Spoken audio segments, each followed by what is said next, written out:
प्रधानमंत्री नरेंद्र मोदी के मंत्रिमंडल के शपथ के बाद उन्होंने सरकार चलाने में अहम भूमिका निभाने वाले अधिकारियों को उनकी जिम्मेदारी सौंप दी है।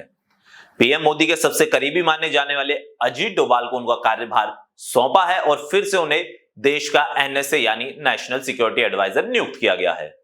आखिर पीएम मोदी क्यों अजीत डोभाल पर इतना भरोसा करते हैं, ऐसी क्या है वजह उन्होंने तीसरी बार फिर से उन्हें एनएसए नियुक्त किया है, आपको बताते हैं हमारी विशेष रिपोर्ट में।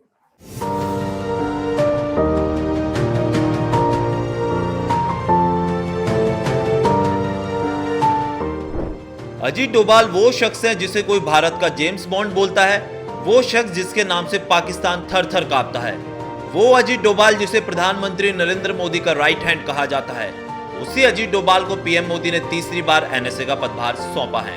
जी हां, एक बार फिर से अजीत डोभाल को देश का नेशनल सिक्योरिटी एडवाइजर नियुक्त किया गया है। अजीत डोभाल को वर्ष 2014 में नेशनल सिक्योरिटी एडवाइजर बनाया गया था। वर्ष 2019 में उनके कार्यकाल को बरकरार रखा गया।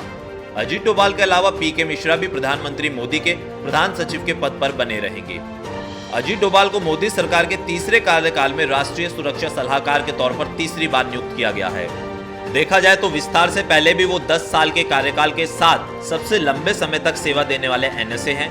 अजीत डोभाल की पहचान रियल जेम्स बॉन्ड के तौर पर की जाती है। वे देश के ऐसे शख्स हैं जिससे चीन और पाकिस्तान भी खौफ खाता है। डोभाल का जन्म 1945 में तत्कालीन संयुक्त प्रांत उत्तराखंड के पौड़ी गढ़वाल के गांव में हुआ था। डोभाल के पिता मेजर जीएन डोभाल भारतीय सेना के अधिकारी थे। उन्होंने अपनी शुरुआती पढ़ाई राजस्थान के अजमेर स्थित अजमेर मिलिट्री स्कूल से की। 1967 में आगरा यूनिवर्सिटी से उन्होंने अर्थशास्त्र में पोस्ट ग्रेजुएशन की डिग्री ली। चलिए अब आपको अजीत डोभाल की उन उपलब्धियों के बारे में बताते हैं जिसकी चर्चा पूरे विश्व भर में हुई थी। हालांकि वो लाइमलाइट से दूर रहते हैं, अक्सर मीडिया के सामने नहीं आते हैं, पर्दे के पीछे रहकर अपने काम को अंजाम देते हैं और सीधा प्रधानमंत्री नरेंद्र मोदी को रिपोर्ट करते हैं, जिसके कारण देश और विदेशों में भी उनके कामों की चर्चा होती है। डोभाल ने कई बड़े मिशन में अपनी अहम भूमिका निभाई है। जम्मू कश्मीर में अनुच्छेद 370 हटाने में अहम भूमिका उनकी रही।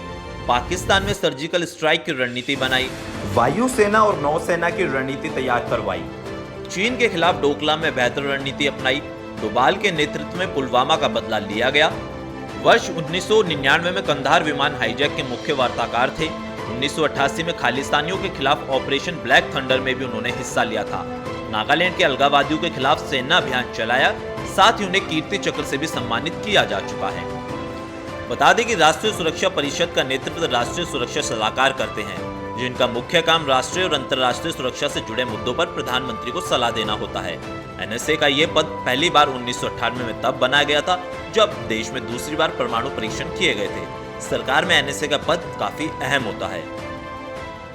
अजीत डोभाल का इतिहास बेहद ही दिलचस्प रहा है और उन्होंने बतौर पुलिस अधिकारी काफी ऑपरेशन किए हैं। साथ ही उन्हें कांग्रेस के साथ भी उतना ही काम किया जितना पीएम नरेंद्र मोदी के साथ किया है।